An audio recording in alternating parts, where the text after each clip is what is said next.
Salam, selamat pagi untuk kita semua maupun selamat siang untuk kita semua. Adapun materi pembelajaran kita pada pagi hari ini atau pada hari ini yaitu masih mengenai di bab 3.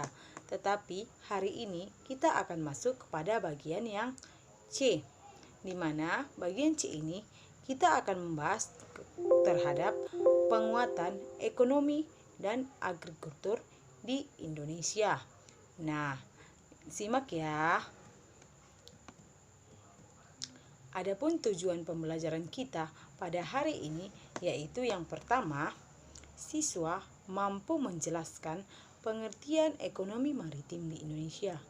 Yang kedua, siswa mampu menentukan ruang lingkup ekonomi maritim. Yang ketiga, siswa mampu menunjukkan perbedaan ekonomi agrikultur dan non-agrikultur. Yang keempat, siswa mampu menemukan potensi agrikultur di Indonesia. Yang kelima, siswa mampu mengidentifikasi faktor pendorong kemajuan ekonomi maritim yang ada di Indonesia. Yang keenam, siswa mampu mengidentifikasi faktor pendorong kemajuan ekonomi maritim yang ada di Indonesia. Yang ketujuh, siswa mampu memberikan solusi hambatan mengenai ekonomi agrikultur yang ada di Indonesia. Yang kedelapan, siswa mampu menunjukkan strategi pengembangan ekonomi agrikultur di Indonesia. Sedangkan yang namanya kompetensi dasar kita yaitu kita mendapat kompetensi di 3.3 yang menyatakan menganalisis ketergantungan antar uang yang dilihat daripada konsep ekonomi yaitu produksi, distribusi, konsumsi, harga dan pasar, dan pengaruhnya terhadap migrasi penduduk, transportasi, pendidikan, lembaga sosial dan ekonomi, pekerjaan serta kesejahteraan masyarakat. Yang kedua, kompetensi dasar yang kedua yaitu menyajikan hasil analisis tentang ketergantungan antar uang yang dilihat daripada konsep ekonomi, produksi, distribusi, konsumsi, harga, pasar, dan pengaruhnya terhadap migrasi penduduk, transportasi, lembaga sosial, dan ekonomi, pekerjaan, pendidikan, serta kesejahteraan masyarakat. Nah, yang akan kita bahas yang pertama kali yaitu mengenai penguatan ekonomi maritim. A. Potensi ekonomi maritim yang ada di Indonesia. Nah, yang pertama itu apa yang dimaksud ekonomi maritim? Nah, ekonomi maritim atau maritim ekonomi merupakan kegiatan ekonomi yang mencakup transportasi laut, industri galangan kapal dan perawatannya, pembangunan dan pengoperasiannya, pelabuhan beserta industri dan jasa terkait. Sedangkan ekonomi kelautan yaitu atau marine ekonomi yaitu merupakan kegiatan ekonomi yang dilakukan di wilayah pesisir dan lautan serta di darat yang menggunakan sumber daya alam dan jasa-jasa lingkungan kelautan untuk menghasilkan barang dan jasa. Nah, yang kedua kita akan membahas tentang perbedaan dan persamaan maritim dengan ekonomi kelautan. Nah, perbedaannya yaitu dapat kita perhatikan yaitu ekonomi maritim merupakan kegiatan ekonomi yang mencakup transportasi laut, sedangkan ekonomi kelautan merupakan kegiatan ekonomi yang dilakukan di wilayah pesisir. Yang kedua yaitu persamaan, yaitu persamaannya adalah keduanya sama-sama bertujuan untuk meningkatkan kesejahteraan manusia. Terus B-nya kondisi ekonomi maritim di Indonesia dan negara-negara ASEAN. Nah, keprihatinan terhadap sektor kelautan nasional mengharuskan adanya kebijakan strategis untuk mempercepat pengembangan keunggulan di berbagai subsektor kelautan. Nah, pengembangan ekonomi maritim ini menjadikan kekayaan potensi kemaritiman sebagai landasan untuk mengadakan ketersediaan infrastruktur yang berkualitas, terutama di sektor kemaritiman.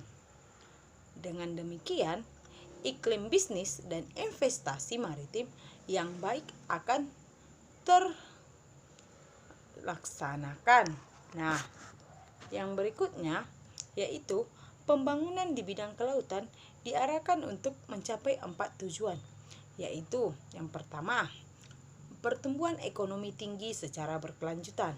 Yang kedua, peningkatan kesejahteraan seluruh pelaku usaha, khususnya para nelayan, pembudidaya ikan, dan masyarakat kelautan lainnya yang berskala kecil.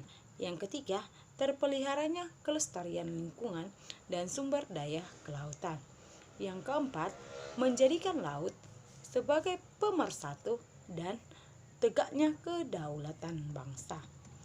Nah, nanti silakan diperhatikan videonya mengenai contoh kekayaan Indonesia di bidang ekonomi maritim di Indonesia. Silakan diperhatikan ya, Nak, video pembelajarannya.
agrikultur adalah proses memproduksi makanan, panganan, serta serat dan banyak hasil-hasil kebutuhan lain di sektor pertanian, tanaman-tanaman tertentu, dan pertambahan hewan-hewan lokal atau ternak.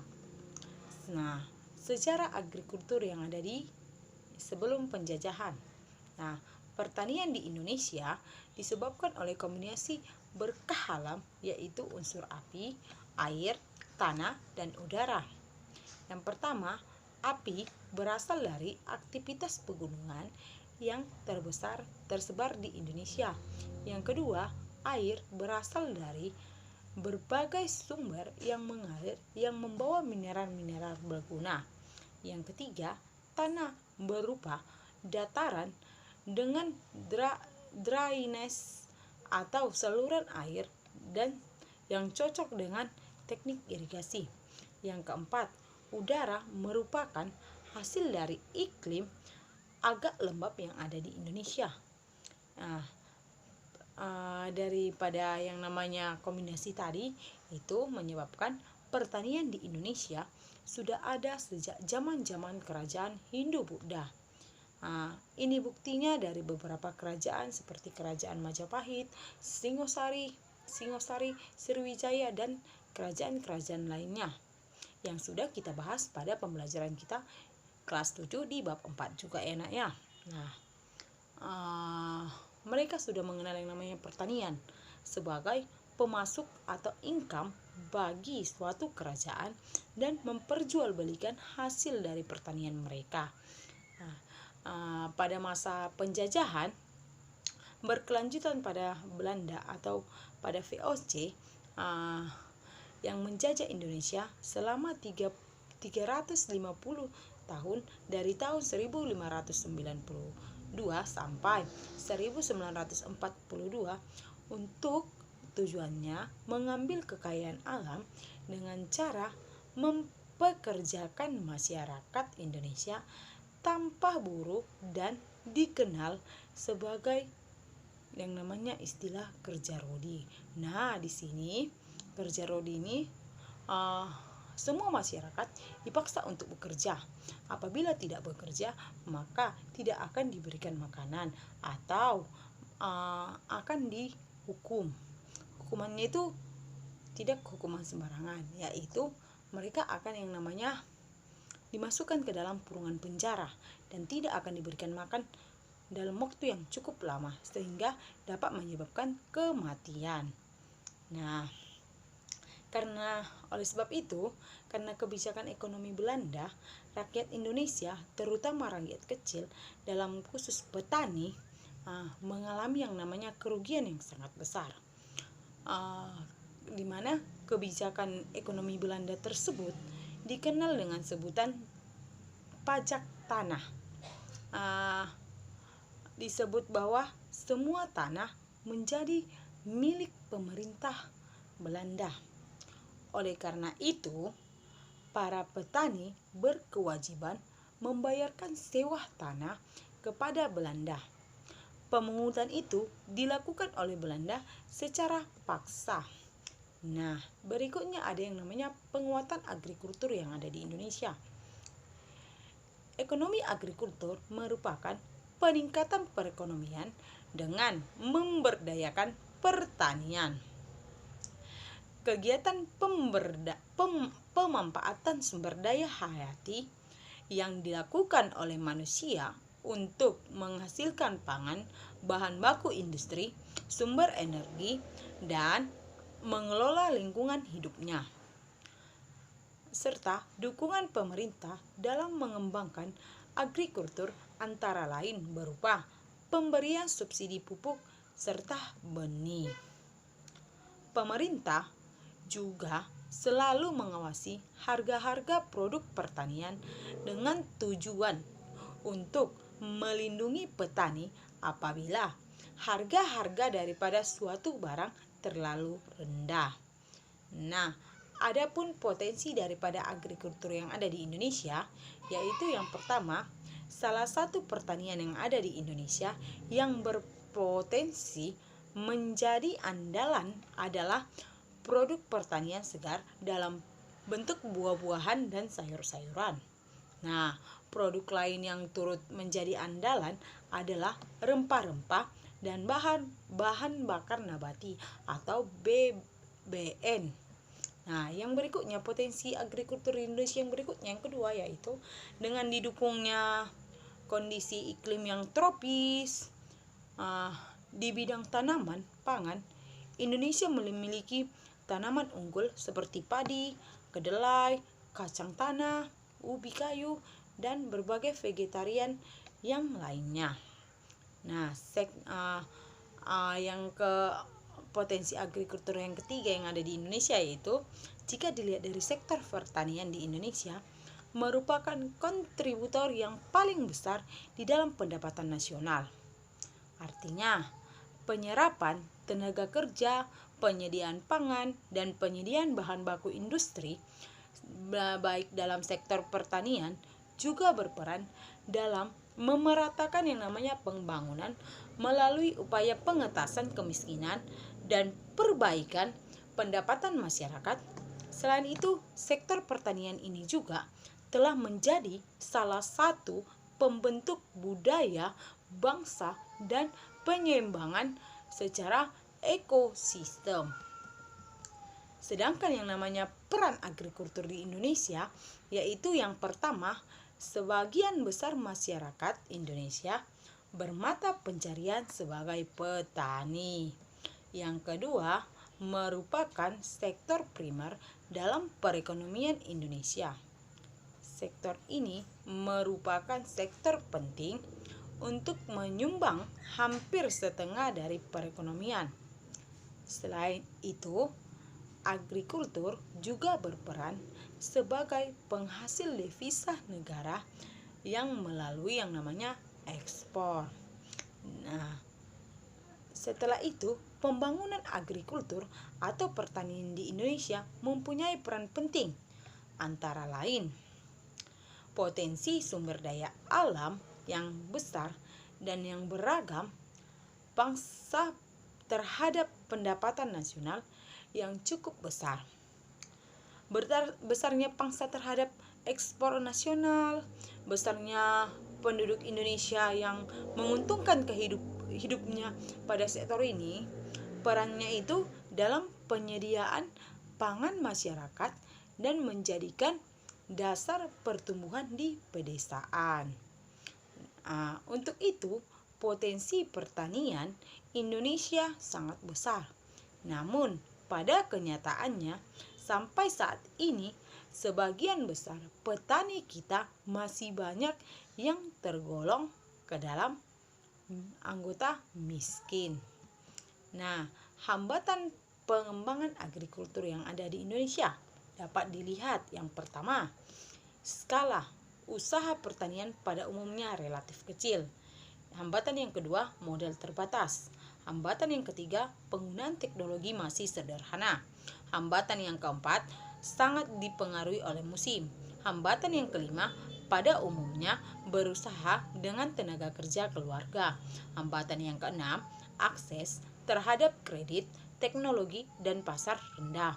Yang ketujuh, pasar hasil pertanian sebagian besar dikuasai oleh pedagang-pedagang besar sehingga akan merugikan yang namanya pertanian.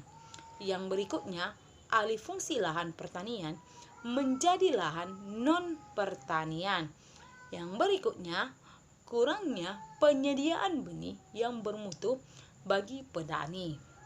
Nah, di sini sudah saya terangkan, sudah saya buat yang namanya gambarnya agrikultur, pengembangan agrikultur yang ada di Indonesia. Setelah itu kita akan membahas yang namanya strategi pengembangan agrikultur di Indonesia. Strategi yang pertama yaitu melalui eco-farming, di mana strategi melalui eco-farming ini merupakan sistem budaya di sektor pertanian yang ramah lingkungan dan terintegrasi dengan kearifan lokal di setiap daerah yang ada di Indonesia. Yang bagian B-nya, distribusi pupuk secara merata. Artinya, langkah yang ditempuh dalam strategi ini adalah pertanian yang diminta untuk menjumlahkan kebutuhan pupuk untuk kebutuhan tanaman per hektar selama 1 tahun. Nah, dengan cara ini pemerintah akan dapat mengetahui kebutuhan pupuk selama 1 tahun sehingga dapat menyediakan stok pupuk sesuai dengan yang namanya kebutuhan petani. Yang berikutnya yaitu perbaikan irigasi. Nah, di perbaikan irigasi ini petani yang berhasil tidak lepas dari baiknya sistem irigasi yang diterapkan.